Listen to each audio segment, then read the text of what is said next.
the feeding of the 5,000.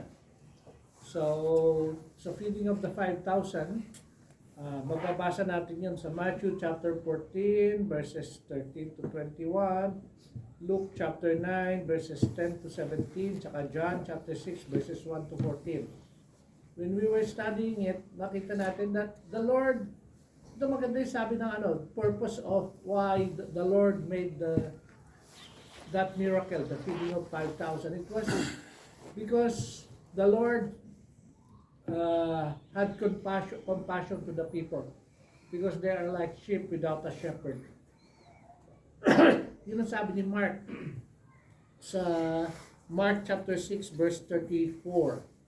Sabi doon, babasahin ko. And Jesus, when he came out, saw a great multitude and was moved with compassion for them, because they were like sheep not having a shepherd. So he began to teach them many things.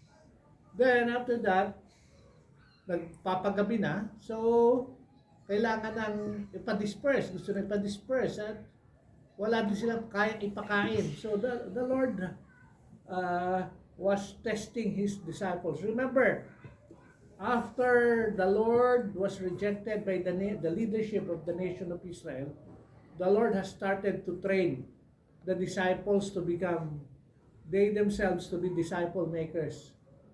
Nag-start na yung disciple-making process ng Panginoon, and yung kanyang kausap dito are sila Philip, and the Lord was trying to teach them lessons every time na magkakasama sila.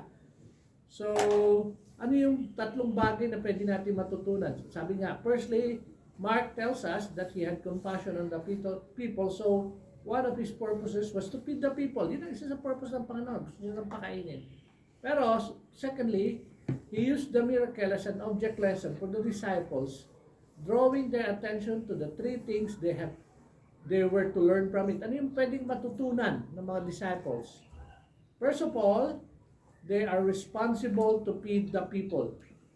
Luke chapter 9 verse 13. Yan na, pagka inisip mo to, yung meaning ng feed is not just simply giving them food, but sila yung talagang gagamitin ng Panginoon to start the ministry sa Book of Acts.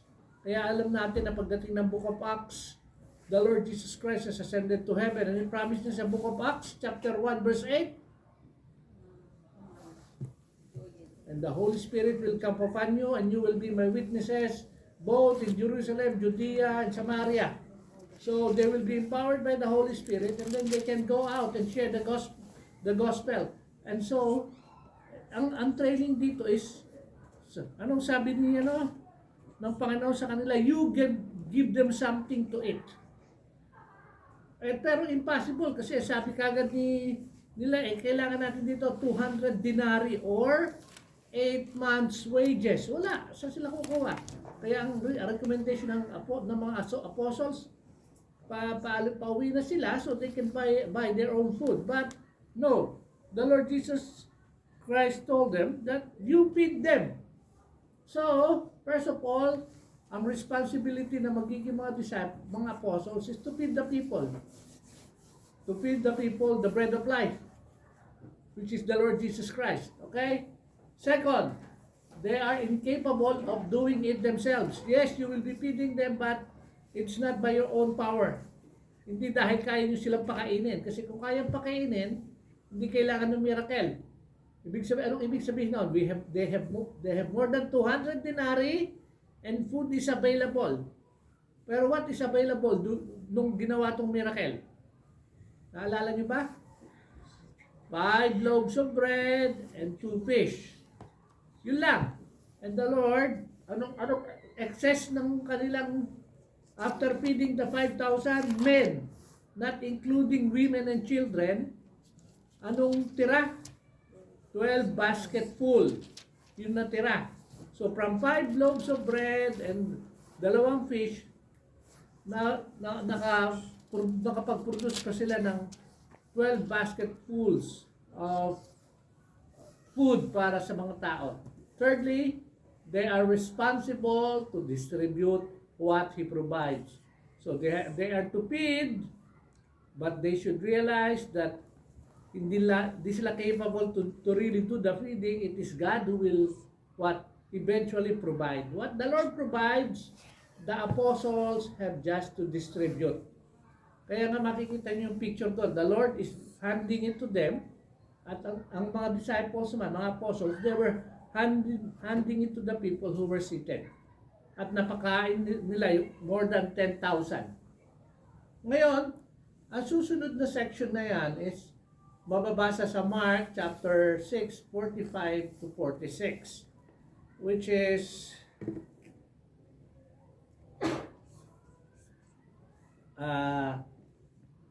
Messiah's rejection of the Galileans' offer to make him king. Gusto ng mga Galilee na gawin ng king ang Panginoong Jesus. But the Lord rejected their offer. So pag-aaralan natin yan. Ang nakasulat dito sa Matthew chapter 14, 22 to 23. Sino gusto magbasa ng Mark chapter 6, 45 to 46? May iksing verses lang to eh. 6:45 to 46. Jesus immediately had his disciples get into a boat and cross to Bethsaida ahead of him, while he sent the crowd away. After saying goodbye to them, he went up on a hillside to pray. Ayan. So, yun din yung halos pagkakabasa natin ng ng Matthew chapter 14, 22 to 23, magkahawig yung sulat, di ba? So, basahin natin yung nasa sulat ni John.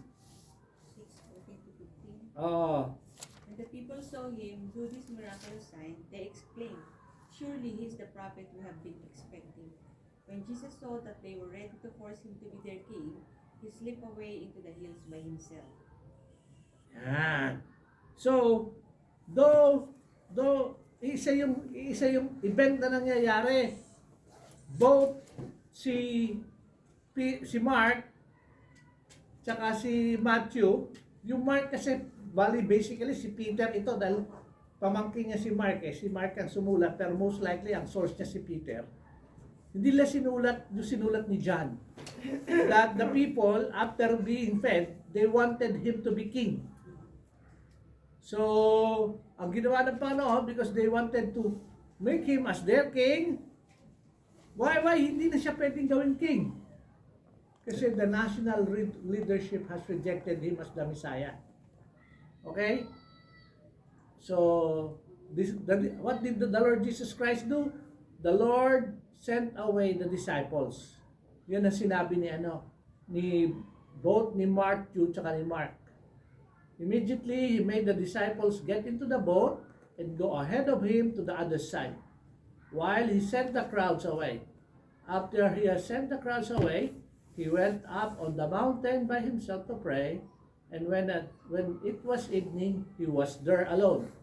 So, ano yung nababasa niyo dyan? Ano nakikita niyo scenario? Nasaan yung mga disciples? Nauna na. Sumakay na sa bangka. Nasaan ang Panginoong Jesus? Naiwan siya. Nagpunta siya sa mountain to pray. So, yan yung scenario. Yan, tatandaan niyo yung event na yan. Kasi, importante sa susunod nating lesson eh. Pakibasa, Brother Jude. Actually, Mark both begin immediately as soon as the baskets full of leftover pieces of bread and fish had been collected. He sent the disciples away and boat crossed over to the other side of the sea. And Mark adds that they were to go to Bethsaida. But you ask, were they not already at Bethsaida? Yes, in fact, there are two Bethsaidas. The one where 5,000 were fed is in Galilee territory in the Gentile territory. Gentile territory on the northwestern side of the Sea Galilee. And the one they are now going to is the northeastern side of the sea, Jewish territory near Capernaum. And we will see in the next section that John gives their destination as Capernaum. Yan. King. King. Binasa na yan ni Ate Bel eh. Sige, basahin mo na rin, bro. Therefore, when the people saw the sign which he had performed, they said, "This is truly the prophet who is to come into the world."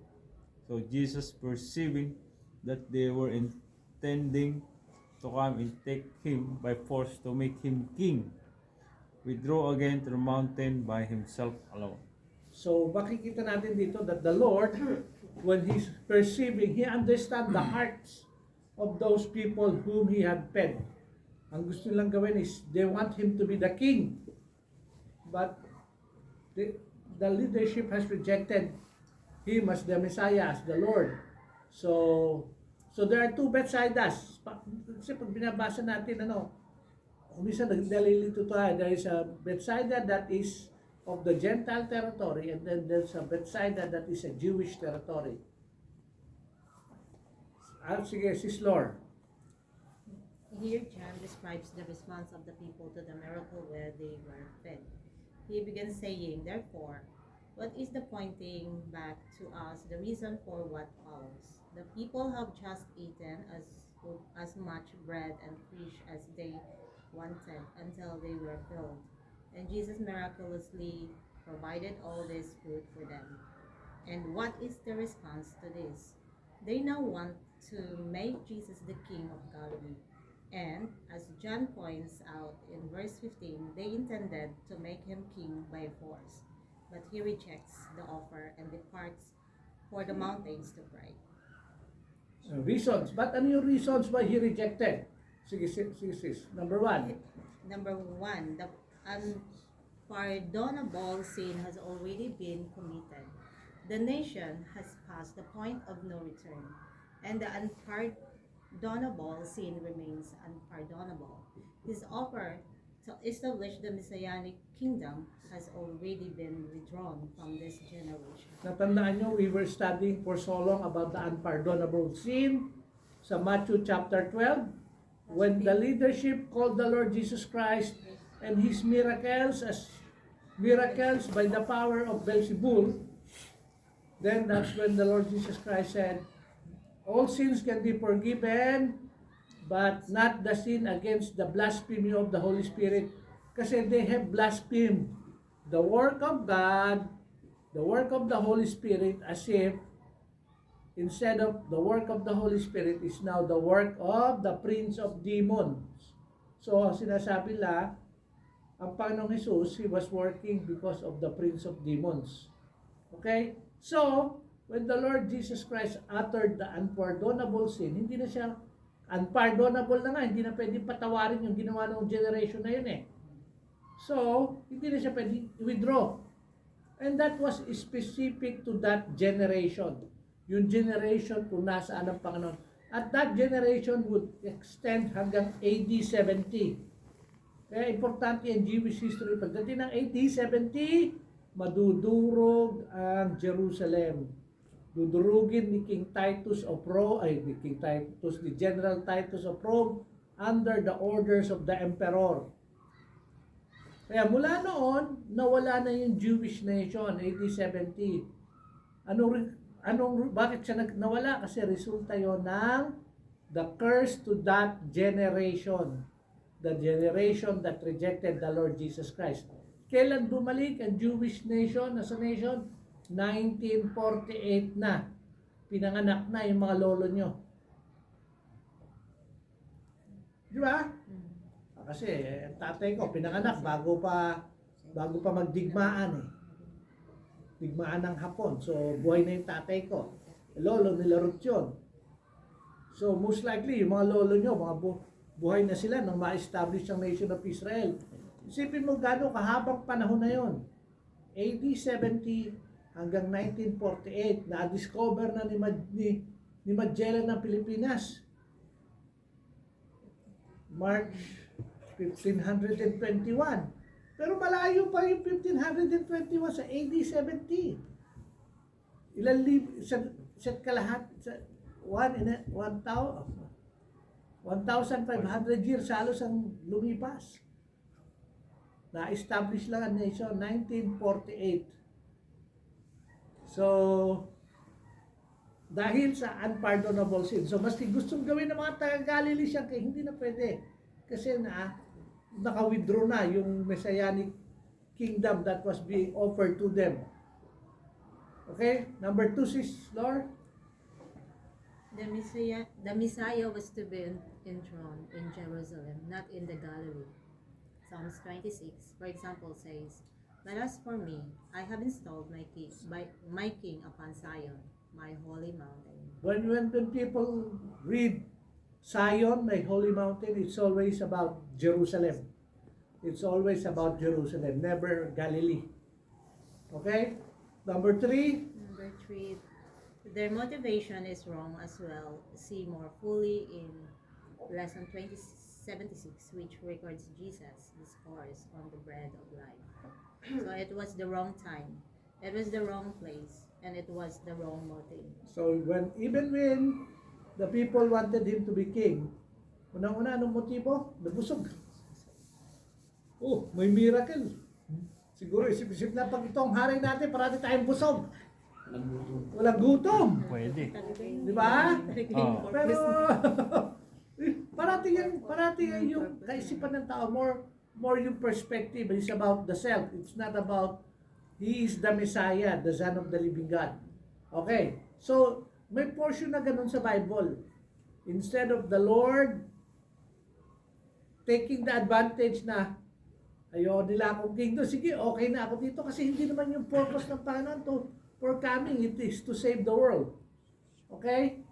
So ano na susunod na lesson natin?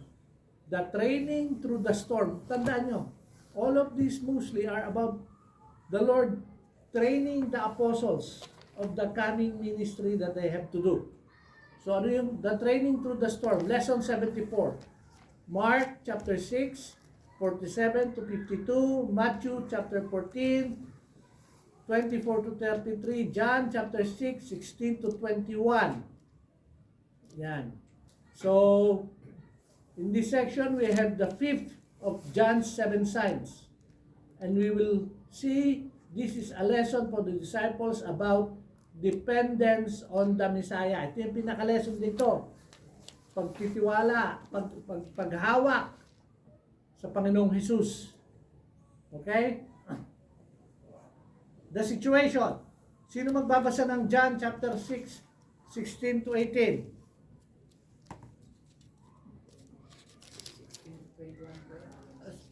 16 to 18 lang. Ito lang muna sa baba. Kasi ihati-hati natin yan eh. 16 to 18. When evening came, his disciples went down to the sea, got into the boat, and started across the sea to Capernaum. Darkness had already fallen, and Jesus had not yet come to them. Yan. A strong wind was blowing, and the sea was getting rough. Yan. Ano yung napapansin mo? Sumakay na yung mga disciples. Sumasama na ang panahon. Ha? Oh. Madilim na. Evening has come. Where is the boat? The boat was in the middle of the sea. And where is the Lord Jesus Christ? He is on the land.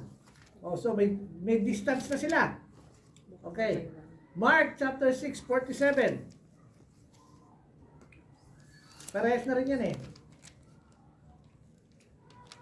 Mark chapter 6, 47. When evening came, the boat was in the middle of the lake, and he was alone on land. He saw the disciples staying at the course, because the wind was against them. About the 4th watch of the night, he went out to them. Walking on the lake, he was about to pass by them. Okay. Yan na. Medyo mahaba na yung binasa ni Mark. Yan na yung senaryo, ha? Okay. Matthew 14:24. Sino nakakita? By this time, the boat was in the middle of the sea and was being battered by the waves, because the wind was against them. Being battered naman ngayon, yung isa na. Ha? Bakit? Kumisan, ito yung tanong ng mga nagbabasa ng Bible. Kuya, ba't iba-iba yung account nila? Bakit iba-iba? Palagay nyo, bakit iba-iba yung pagkakasulat ng account? Eh, pare-pares naman sila nakasakay sa barko, sa bangka. Ano yung basic lang, basic sa human experience. Bakit magkaiba? Yung ito ba yung depende doon sa audience na inaano? Isa? Depende sa audience. Tsaka, maski tayo, halimbawa, si Brother Erwin, si Brother Joel, at si Brother June, pupunta yan ng Dahab. Maglalakad yan. Mayroon silang isang taong makikita. May mga nakakilala nila. Halimbawa, nagkataon magkakilala kayo. Kakilala nyo siya, nakita nyo. May kanya-kanya kayong pagkakasulat base sa pagkakilala nyo doon sa tao. May kanya-kanya kayo isusulat. Halimbawa, nakita ko si Kuya Arnold. Ang sasabihin ng isa, ay, nakasuot siya ng jacket niyang pantrabaho. Yung isa, sasabihin ng isa, o nga, nakita namin si Kuya Arnold may binili siya sa pack and save. Pero, isa yung nakita niyong tao. Kaya lang, kanya-kanya yung perspective ng pagkakasulat. So, yung isa, the boat is being battered. Yung isa, they were straining against the wind. Yung bang sumasagwan ka kontra sa hangin. Kanya-kanya sila ng the way they see it. Okay? Oh. Ayan. Sulat naman yan dyan pala. Sinulat ko na pala yan dyan. Pinabasa ko pa sa inyo. Oh. Ito na. We see in John chapter 6, 16 to 17 that they started to cross the sea when evening came. This was about sunset. Nung umalis sila, sunset. Okay? John notes that it was already dark. And Matthew says they were a long distance from the land. Malayo na. Okay? Sige, kanya-kanya eh. Kanya-kanya silang, yung isa, magdidilim na. Malayo na kami eh. Pero isa lang yung pinapatungkol nilang story. A storm suddenly blew up as it is typical to the sea, and the boat is being battered by the waves. Yun ang account ni Matthew. Malayo na kami from the land at sumama na yung panahon and the boat is being battered by the waves. Mark chapter 6 verse 48. Mark and Matthew both record that it was now the fourth watch of the night. That would be between 3 and 6 in the morning. O, madaling araw na. Mula nung maggabi, madaling araw na. They set out in the fourth watch. Tandaan nyo, ang start ng araw ng mga Jew, 6 ng hapon, ha? Pag ganun sila, baliktad sila, hindi katulad natin. Ha? So when they start the Sabbath, it's more like Friday night, 6 p.m. Baliktad, okay? Oh. The word, ayan, actually, sino sila? A watch is 3 hours long. So, if they are now in the fourth watch, they have been on the sea for about 9 hours. 9 hours na kayong nagsasasagwan, nagbinubugbog yung barko. Where is the Lord Jesus na nangyayari ito? He was in the land. Hindi, ibang event yung natutulog siya kasama sa barko. Iba pa ito. Kaya alam natin na yung Sea of Galilee, maraming turbulence. Maski silang siya, maraming panahon na nagbabago-bago. Oh. Number 5. Now Mark says that Jesus saw them straining at the oars, for the wind was against them. Ano yung straining at the oars? Yung oars, sagwan. Hirap na hirap sila sumagwan. O yung sa isa, hangin. binubugbog. Yung isa, hirap na hirap sumagwan. Actually, the Greek is far more graphic than our translation indicates. The word for straining is bazanizo, which is the verb from the noun bazanos, which means by an examination, by torture, or torment. So meaning, yung salitang they were straining, pagka talagang ginamit mo yung tunay na salita, they were being tortured or they are being tormented as they were trying to oar the boat. Ganun kahirap, may talagang pasakit para makabante. So the verb means torture, to afflict pain, vex, or harass. It was also used metaphorically as it is here. Indeed, as Matthew uses it, when we read that the boat was being battered by the waves, literally, that would be the boat was being tortured by the waves.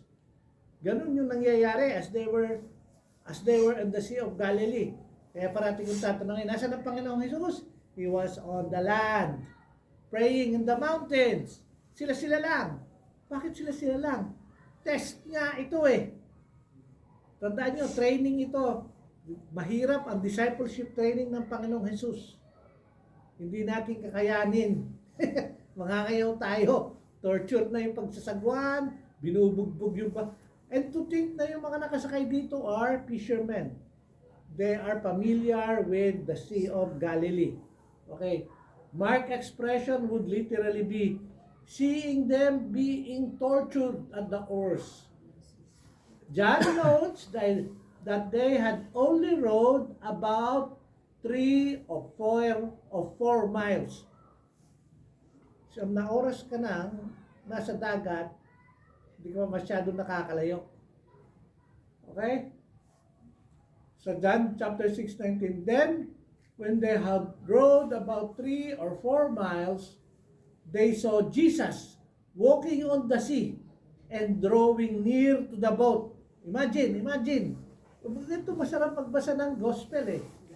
Dapat ini-imagine nyo. Kung tayo yung disciples, hirap ka na.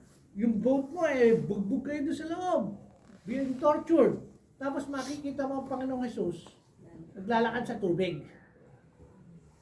Na-imagine nyo ba yun? Yung Panginoon mo, naglalakad sa tubig. Wala namang maglalakad sa ilalim. Lumalangoy na yun. Pagka ganon. Sumisisid na. Malabo naman ito. Naglalakad nga eh. Okay? Isip ka na pa. Oh. Sige, ikaw magbasa. Pagod na ako eh. Basahin mo ba? May imagination ko. Oh. Asa na ba? Jesus comes walking on the water. Now Mark 6:48. Seeing them straining at the oars, for the wind was against them, at about the 4th watch of the night, he came to them walking on the sea, and he intended to pass by them. Nako, kita mo yung intentions pa ng Panginoon. Lalampas pa! Overtake pa! Oh, okay. Says that seeing them in this situation, Jesus came to them walking on the sea, and he intended to pass them by. Notice that this is his response to their impossible situation and urgent need of help. He intends to come to them walking on the sea and to pass them by. Why do you suppose he intended to pass them by? Surely he meant it to be an encouragement and a help to them, but how would it do that? Paano mangyayari kung he will pass by them? Makakatulong ba yun? Di ba? Oh. Remember, he is teaching them and training them for the ministry that lies ahead for them after Pentecost. He has already shown them in an earlier storm that he has power over the winds and the waves, and they have just come from the feeding of the 5,000, where he demonstrated to them that he will provide for them, and he taught them that they will have a future ministry where they are responsible to feed the people, but he provides for them. Surely, he meant to remind them of these things by his presence walking on the water, and the lesson he is teaching them here is to depend on the Messiah in the face of impossible circumstances. Sorry ha. Mahirap talagang gumagawa ng pagod eh. Yan. Isipin nyo na lang naka-highlight yan. He has already showed them in an earlier storm that what? Yes, sir. He has power over the winds and the waves. Highlighted din yan katulad nito. Pasensya na. Tapos, highlighted din ito. Where he demonstrated to them, he will provide for them. Yeah? Tapos, they are responsible to feed the people what he provides for them. Paano yun? Highlighted. Ang highlight ko lang itong bagong lesson natin. Kasi the last lessons natin, naka-highlight yung mga yon. Kaya highlight ko lang next time. Ano yung lesson? He is teaching them here is to depend on the Messiah on the face of impossible circumstances. Bakit impossible circumstances? Nasa gitna kayo ng dagat, helpless, being tortured, being battered. Hindi kayo makago.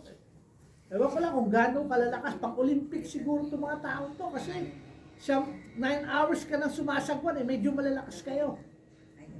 Ha? Oh. Disciples response. Si Mark.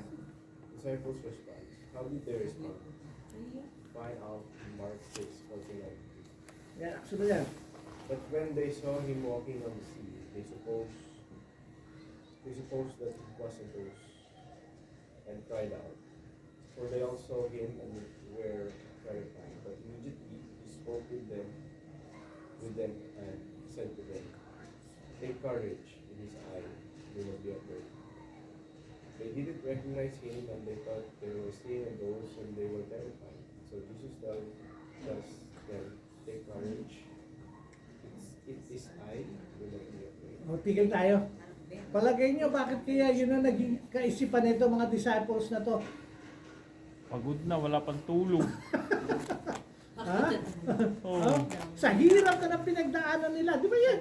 Pero, itong red na to, itong red letter, this is from the Bible. Ang sabi niya, they supposed, who supposed that he is a ghost? The disciples who were on the boat, that it was a ghost and cried out. For they also him and were terrified. Ang tindi ng takot. Akala lang ghost. Bakit? Meron na bang event na taong naglakad sa tubig? Maraming so-called yung mga nag-ilusyon. Pero pagka inulit, lahat yung camera trick. Kasi wala talaga nakakagawa, not like him. He is the only one who's able to do it. At hindi lang po ordinaryong tubig. The winds were battering the boat. Ano ibig sabihin? Maalon. Mahangin. And yet the Lord was walking on water. Oh. Okay? Imagine mong disciple ka. Oh. O sige, Mark, patuloy. Peter walks on water.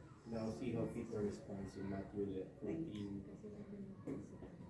Peter said to him, "Lord, if it's you, command me to come to you on the water." And he said, "Come." And Peter got out of the boat and walked on the water and came toward Jesus. But seeing the wind, he became frightened and beginning to sink. He cried out, "Lord, save me." Immediately Jesus stretched out his hand and took hold of him and said to him, "Of you of little faith, why did you doubt?" Yan. O si Peter, nakalakad din siya sa tubig. Oh, what went wrong doon sa paglalakad ni Peter? Sinulat ni Matthew yung reason eh. Verse 30. He was walking toward the Lord Jesus Christ. Verse 30. But seeing the wind, malakas yung hangin, naramdaman. Nakita niya siguro yung alon na gumaganon. Oh. Then he began to sink and cried out, "Lord, save me." Oh. Kaya pagka binabasa yung Bible, dapat may kasamang pag-i-imagine. Nasa boat ba ang Panginoong Jesus? Wala pa. Paano ko sinabing wala pa sa boat? Kasi si Peter bumba sa boat. Ibig sabihin, si Peter ang nakasakay sa boat, lumakad siya papunta sa Panginoong Jesus. So the Lord Jesus Christ was still on the water. Okay? Oh, when Peter started sinking, and he shouted, "Lord, save me," he cried out, "Save me." Immediately, Jesus stretched out his hand and took hold of him and said to him, "You of little faith, why did you doubt?" Bakit kaya? Ayun ang tanong. Di ba? Sige bro, basa. When Peter saw Jesus walking on the water, in faith he asked permission to duplicate the miracle. And Jesus said to him, "Come." And he was able to get out of the boat and was walking on the water. And as long as he kept his eyes on the Messiah, he was able to do it rather well. But when he took his eyes off the Lord and looked at the wind and the waves, he began to sink. He cried out to the Lord, "Lord, save me." And Jesus did. Di ba? Di ba? Nawala sa po. Nawala sa focus. Oh. Sige mo, training ito sa mga disciples, ha? Ang ganda niya, ang gandang training na ito. Ano ba yung salitang focus? Binitawan ng Panginoong Hesus yan sa kanyang Great Commission. Yung sabing, and lo, I will with you always to the ends of the earth. Yung law. Matthew 28, 18 to 20, yung 20. And lo, I am with you always to the ends of the earth. Yung the word lo, behold, is also the same word that focus on me. Look unto me. And Peter, sabi ko sa inyo, kaya dapat maganda imagination. Naglalakad ka na eh. Anong nawala? He saw the winds and the waves. Nawala yung focus niya sa Panginoong Hesus. Na ano nakita niya? Yung circumstances. Kaya lumubog siya. Okay. Peter's lesson, Brother Joel. What is the lesson here for Peter? Jesus questioned, "Oh, you little faith, why did you doubt? Give us a clue." The lesson has to do with faith and doubt, which is the opposite of the faith. As long as Peter was believing Jesus, he was able to obey him and walk on the water. But when he began to focus on the wind and the waves, he began to doubt, became frightened, and began to sink. It was in believing Jesus that enabled him to do the impossible. Yan. The focus, the belief on what the Lord Jesus. Yung belief dito is that immediate act, that same time na nangyayari. Pagka nawala na yung focus mo sa Panginoong Jesus, then you'll start sinking. Okay, brother. So one aspect of the lesson then is that he must not only start out in faith, he must also continue in faith, dependence on him. Now Jesus commanded Peter to come to him, but he did not remove the wind and the waves. Not only was Peter going to do what was ordinarily impossible, but the fearsome wind and waves remained a constant distraction to his faith. The lesson here, both for Peter and for us today, is that we can depend on him to enable us to obey his command, regardless of the circumstances as they appear from our perspective. Yan. Who enables us to obey? It's still Him. It's not us na kakayanin ko to. But it is God. Through the Holy Spirit that is in us, we can depend on Him, on Christ, to enable us to obey His command. So, many people think na, kaya nga even yung kaligtasan, often, the moment people think, at kailangan kong gawin ito, kung kailangan mong gawin in your own capacity, then it is not with the enablement of Christ, it is for nothing. Dapat yung kaya mong gawin dahil ginagawa mo dahil sa kapangyarihan ng Panginoong Hesus. Yun yung tinuturo dito ng Panginoon kay Peter. Bakit walk ka sa water, ba? Not because you are capable of, but because you are focused on me, I will enable you. Yun ang lesson. Sige bro, tapusin mo yung section na yan. Our focus needs to be on the Lord and not on the circumstances. Peter learned his lesson well in Acts 12:5-6. Peter was therefore kept in prison, but constant prayer was offered to God for him by the church. And when Herod was about to bring him out that night, Peter was sleeping, bound with 2 chains between 2 soldiers, and the guards before the door were keeping the prison. We find him sleeping soundly, chained to 2 guards in prison the night before Herod expects to publicly execute him. The angel needs to hit him hard in the side to awake him. Yan. Natuto na si Peter dito. Bakit? Ang layo, ano? Book of Acts. Sa Book of Acts, nakakulong si Peter. Sa chapter 12, ang simula ng chapter 12, si Herod Antipas, pinapatay niya si James. Sino si James? Yung isang disciple na kapatid ni John. Siya yung unang namatay, pinapatay siya ni Herod. Tapos dahil yung mga tao natutuwa dahil napatay na si James, naisip ni Herod na isusunod si Peter. O, Peter, kasunod ka na. Kasi nasa chapter 12 ng Acts eh. Basahin niyo yan, chapter 1 to 4, tungkol kay James. Pinatay si James, natutuwa yung mga tao, o isusunod na si Peter. Si Peter na medyo tarantahin, ano nang ginagawa ni Peter sa kulungan ngayon? Tutulong. Kung magsaraw, alam mo na, bukas, tsugi ka na. Pero tulog si Peter, kampante siya. Napakakampante niya, maski na, pansinin niyo the way he was sleeping. Soundly. He was, that night, Peter was sleeping, bound with 2 chains between 2 soldiers. Mayroon kang natutulog ka, may katabi kang 2 sundalo, nakakadena ka sa kanila. Kaya pagka gumalaw ka, gagalaw din yung, siyempre, kakonekta kayo eh. Oh. And the guards before the door were keeping the prison. Ibig sabihin, yung 2 guards na nakatanikala sa'yo, nakakulong din. Tapos may bantay pa. Pero si Pedro, kung talaga mamamatay na siya, alam niya, okay lang. Tutulog lang. Paano natin nalaman na tutulog lang siya eh? Pag binasa niyo yung account, kailangan pa siyang gisingin. Ha? Kailangan pa siyang i-hit hard ng angel to wake him up. Actually, akala nga ni Peter na nananaginip lang siya eh. Tapos nung nakalaya na si Peter, kumatok siya sa bahay nila John Mark, binuksan ni Rhoda yung pinto, bilang sinarado rin ni Rhoda yung pinto. Akala niya, nagmumulto na rin si Peter. Hindi, talagang buhay si Peter. The Lord has answered the prayer. Pero ibang-iba na si Peter. Why? Because he is now focused on the Lord. He knows na kung kukunin ako ng Panginoon, okay? Sabi nga ni Paul, to live is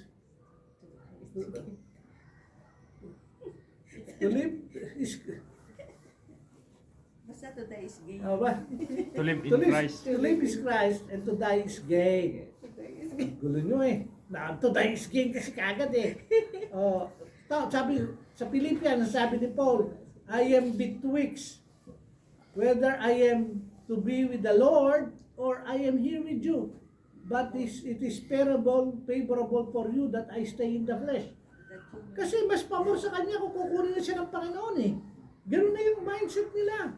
Alam na nila kung sino sila sa Panginoon. Ganun na rin si Peter. The miracle.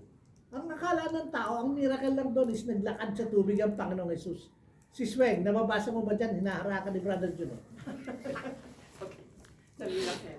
Now read the accounts of what happened next. Mark 6:51. Then he got into the boat with them and the wind stopped. John 6:21. So they were willing to receive him into the boat, and immediately the boat was at the land to which they were going. When Jesus and Peter got into the boat, the wind stopped. And John adds, immediately the boat was at the land to which they were going. Kita mo?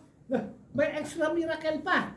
Ano yung extra miracle? Pagtungtong ng Panginoon sa boat, tigil na ang wind. Pagtungtong nila, sabi ni John, ando na sila sa destination nila. Yung magdamag na pagsasagwan, pagtungtong ng Panginoon, nag-teleport na. Diba? Those are... Nag-surfing na. So, pag hindi natin binasa with clarity, you don't see. May extra miracle palang pinakita ang Panginoon dito. Just His presence. Bagay, nakita naman na nila ng disciples yan sa storm. Who is He? He can command the wind and the waves, obey Him. Disciples response. Sige sis. Disciples response. Read about the response of the disciples in Mark 6:51b, 52. 51b. And they were utterly astonished, 52, for they had not gained any insight from the incident of the loaf, but their heart was hardened. And Matthew 14:33, and those who were in the boat worshipped him, saying, You are certainly God's son.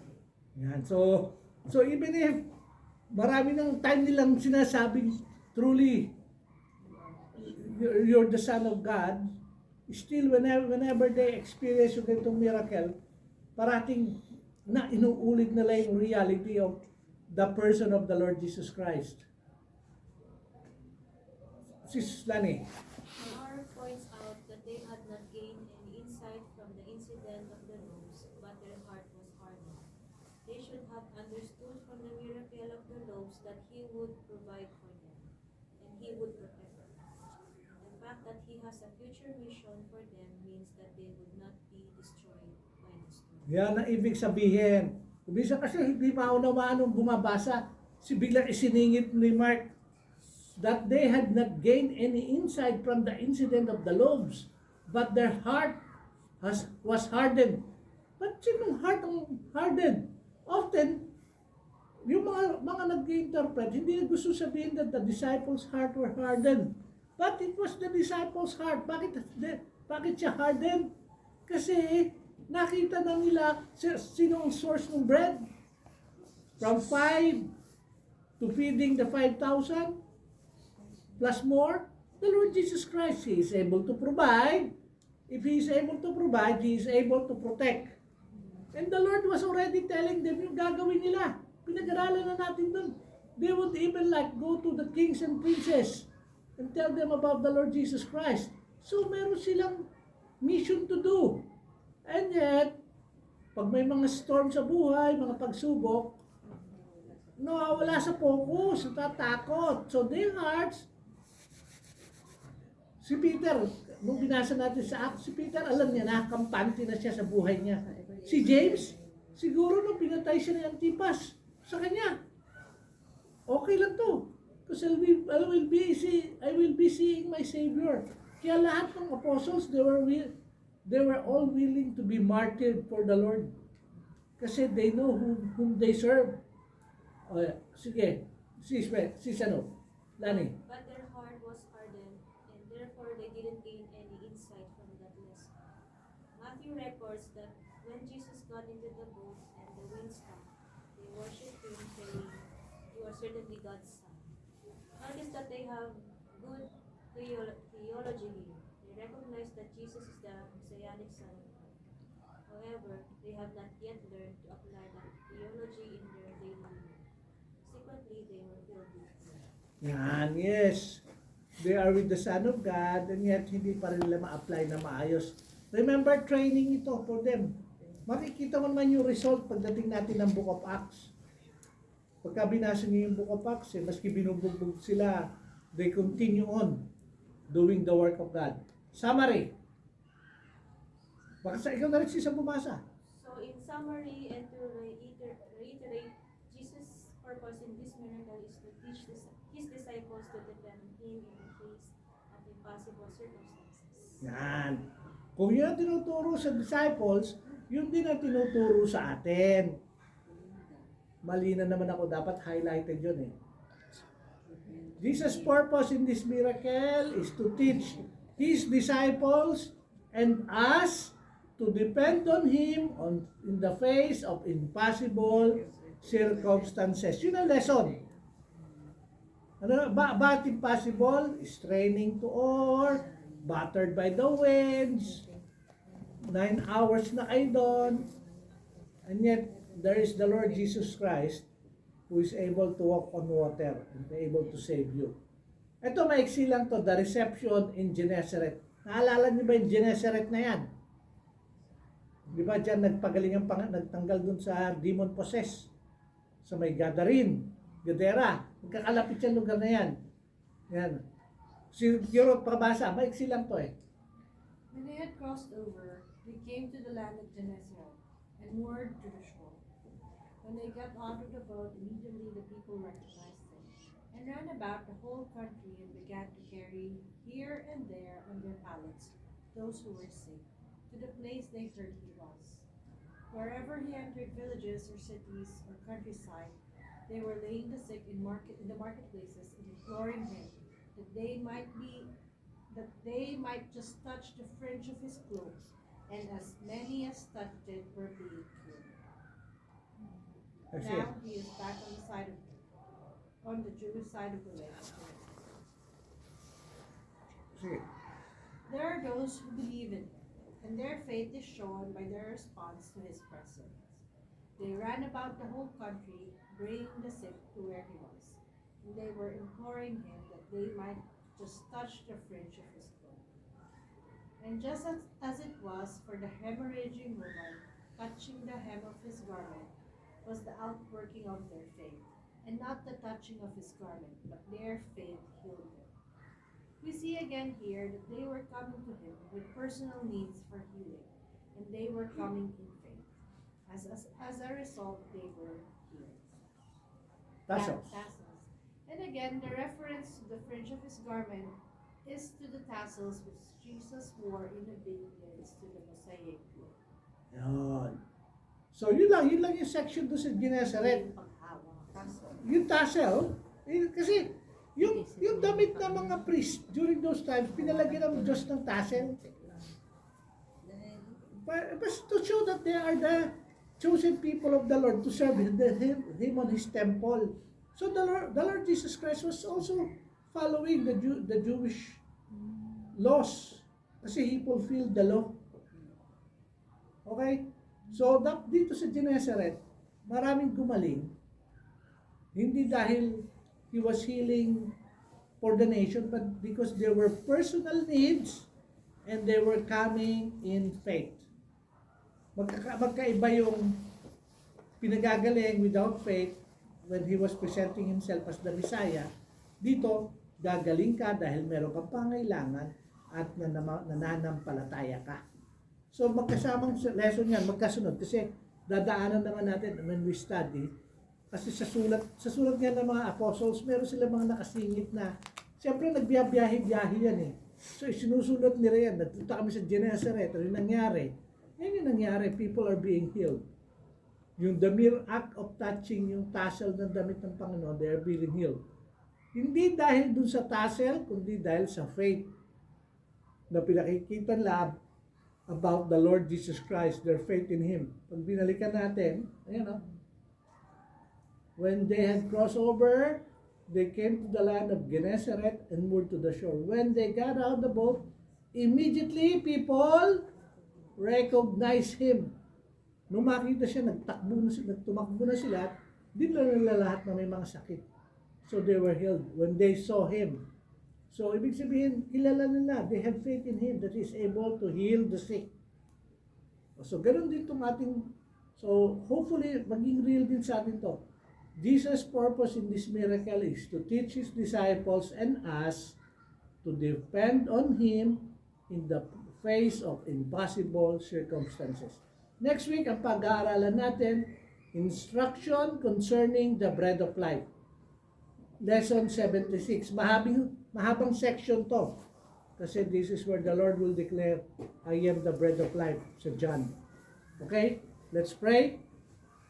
Our Heavenly Father, we praise you and thank you, Lord God, for this time that you've given us. We pray, Lord God, that just like when you were training your disciples to depend on you in the midst of many impossible and difficult circumstances, teach us to, Lord, right now in our lives na learn to focus, learn to depend on you, Lord God, as we go and navigate through this life. Maraming salamat, Lord, dahil by the power of the Holy Spirit, we can live a life that would honor you, would glorify you, and we will be depending on you, Lord God, as even in the midst of many difficult circumstances. We praise you and we thank you, Lord, for tonight. Pagpalain niyo, Lord, ang bawat isa amin. Teach us, Lord God, to walk humbly and to walk rightly in your sight. All these things we pray in Jesus' name. Amen. Amen.